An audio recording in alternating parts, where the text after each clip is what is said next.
to go with their next drive, and at the line, the Cardinal offense. They've got the lead. Last time had to punt it, though. What's the key to this drive? I think it's leverage. The big guys up front. You know the motivational speech on the sideline is, guys, give us an opportunity. Protect the passer, create space for our runners, and let's go ahead and get these guys. Low man wins. Let's go do it on this drive. We'll watch that leverage on this drive. They'll come up now 2nd and 4 from the 31.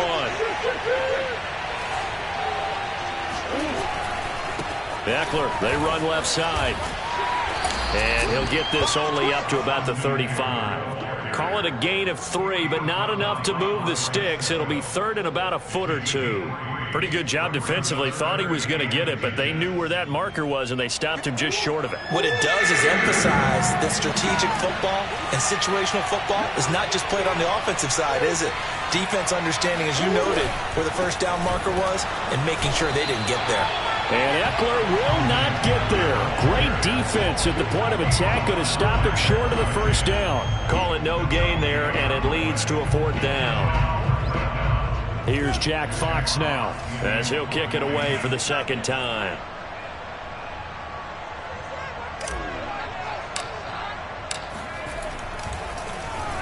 He'll send this one into the mile-high air, and it's a good one. So a change of possession here on the punt. And it'll be 1st and 10 Broncos from deep in their own territory.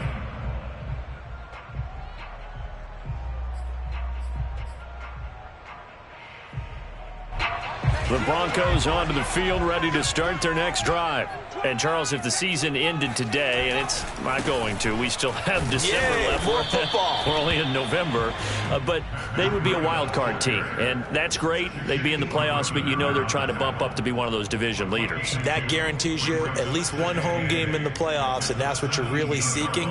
But there also isn't much margin for error for this team, right? Because right where they're sitting, a 2-game losing streak could have them out of the playoffs, so they've got to make sure they continue to keep the momentum going. Absolutely. There's some sharks smelling blood in the water behind them. Meanwhile, the throw here is complete. He's exceeded his receiving yards from a week ago, and we're still in the first half. It's a 1st down.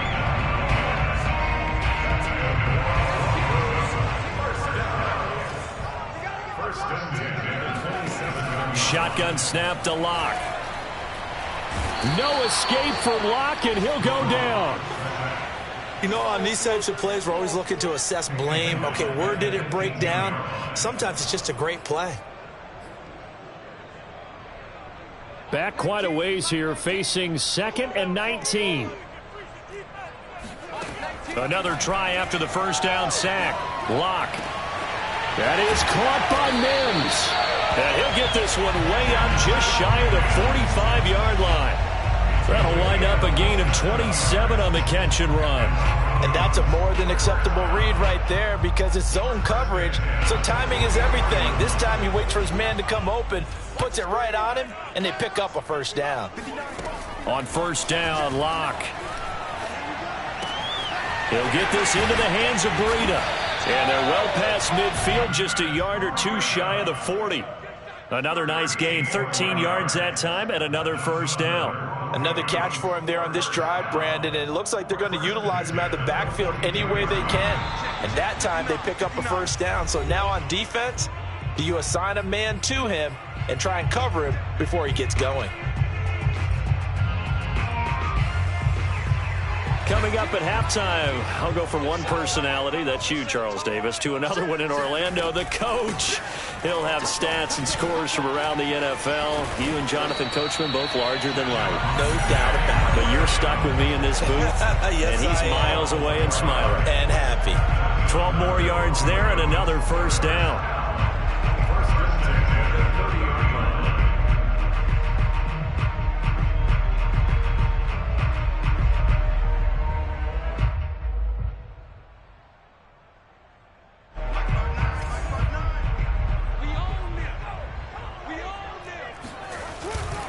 They'll run it with Williams. And just no chance of turning the corner. He can only get back to the line of scrimmage. 2nd and 10 coming up. I know that speed is the hallmark of today's NFL game, but the key to good rushing defense is still having your linebackers set the edge. Officially nothing on that last run. They'll try again, 2nd and 10. Locke's throw into the hands of Fant. Yeah, that one was covered pretty well because they were trying to leak the tight end out into the flat. I think they were hoping he could catch it and turn upfield and pick up the first down.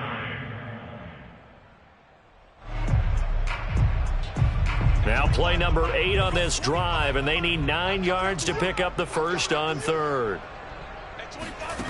Throwing now is Locke. And this pass broken up. The contact well timed there, and now 4th down.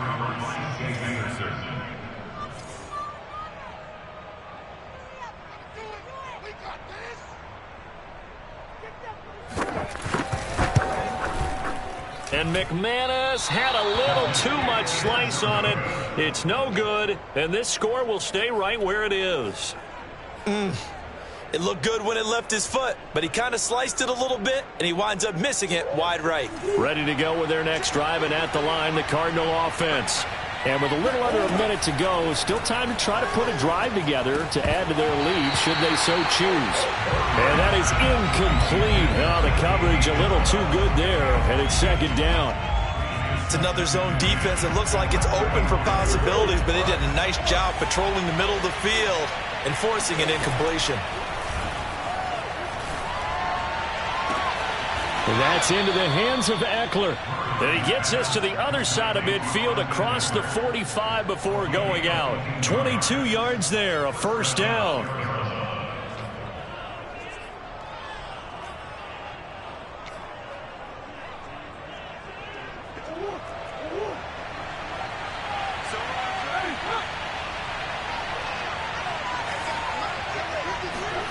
Here's Murray. And that'll be incomplete. A lot of times it's that first read that you have. Maybe you get it in pre-snap, and he locked in on his target, but he was covered quite well, and that one's incomplete. Here's 2nd and 10. Throwing again, Murray. That's to the right side and complete to Njoku. And he's dropped right at the 40. Gain of 3. Now the Broncos are going to call the first of their timeouts as the clock will stop with 37 seconds to play in this first half. The line to gain is the 33 on 3rd down.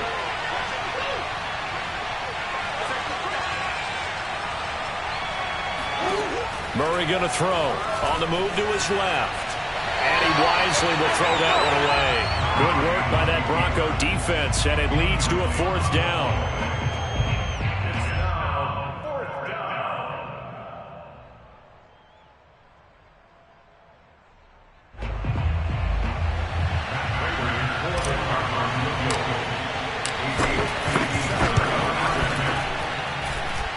And this is good from 57 yards out. That was bombs away right there. So he's been automatic to this point of the season, and he connects on the field goal there. And what a luxury it is to have a kicker you can depend upon, partner, because he hasn't missed all year long. Converts on that one as well. And kudos to you. You didn't jinx him.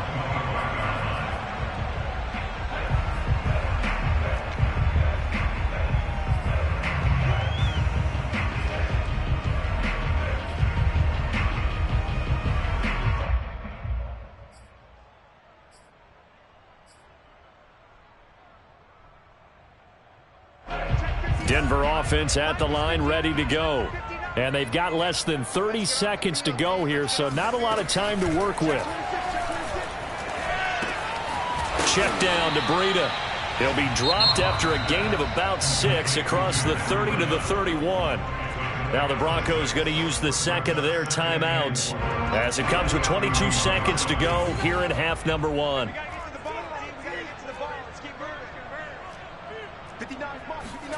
To throw again on 2nd down.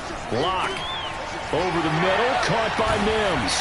And able to get this one across the 45 before he's brought down. And they line up now for what will likely be the last play of the first half. So in the second quarter, he's already up over 100 yards receiving now. And isn't 100 the magic number for a really good game for a receiver? So he got a chance to really shatter that and have a profound effect on this game. A final shot before half for Locke. And he fires one that's intercepted. Picked off at the 46. And he will be brought down on what will be the final play of this first half. So we've come to halftime in a 5-point game. As we send you on out to our studios in Orlando, here's Jonathan Coachman at REA Sports Halftime Report. These two teams making their final adjustments before coming out for the second half. And for the call, we go back out to Denver and rejoin Brandon and Charles. All right, Coach, thanks. Yeah, both teams likely to make some changes in what's been a closely fought battle to this point. The Cards with a lead, and they will get this football first as the second half gets started. And no return on this one as the fair catch is signaled for and taken.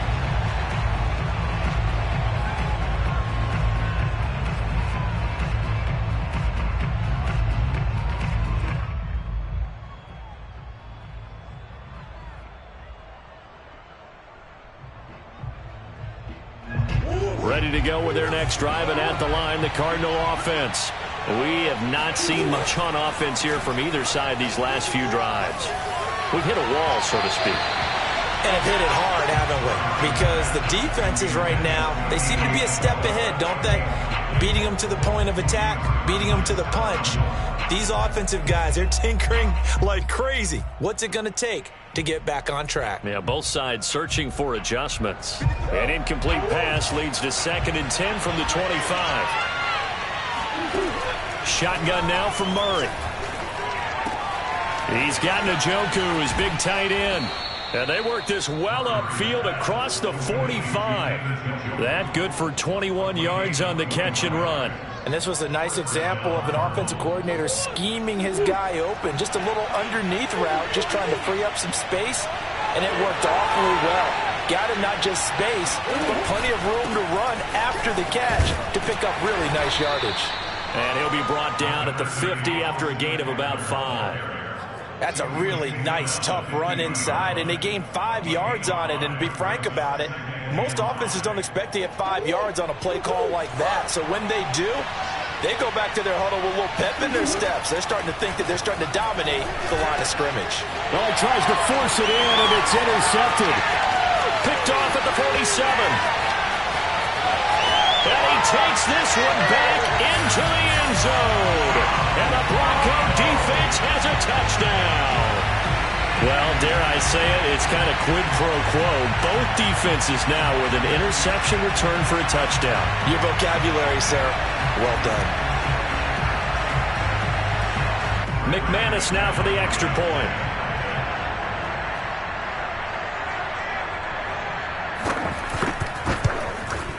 And he atones for his miss the first time around as this one is up and good to extend their lead.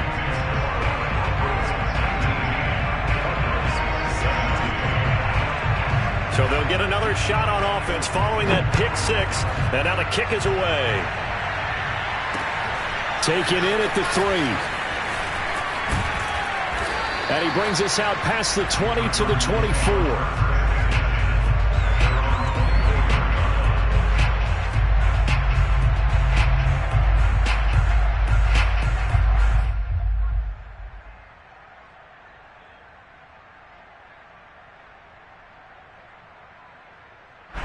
Ready to go with their next drive, and at the line, the Cardinal offense.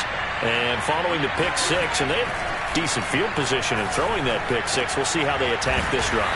And I think all you say to your guy is, listen, let's just take care of the football a little bit better. Make some better decisions on this drive, and they'll probably help him a little bit with maybe some really high percentage throws early to let him get settled back in. But they told us, they've got confidence. That's not a problem. Yeah, not a problem at all. They just want to make sure they get things settled down a little bit for their offense and give their defense a little bit of a chance to rest.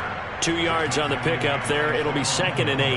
Not a whole lot there. The defense was ready, it looked, for that run-pass option. You get the sense the next time he has that opportunity, he may keep it himself and get to the perimeter. Probably owes his back a little bit of an apology on that one, huh? Now he's going to swing this one out to his running back. And he got blown up. Losing yardage on the play back at the 44. They give those 2 yards right back, and now they're looking at a 3rd and 10.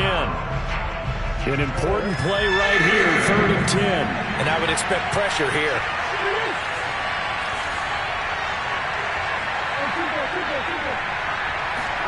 They fake the handoff. Now Murray. This short pass into the hands of Njoku. And he gets it just shy of midfield, but that's not enough. He's short of the marker. They get 7 there, but it brings up 4th. Here comes the Cardinals punter now, as he's on here to punt it away.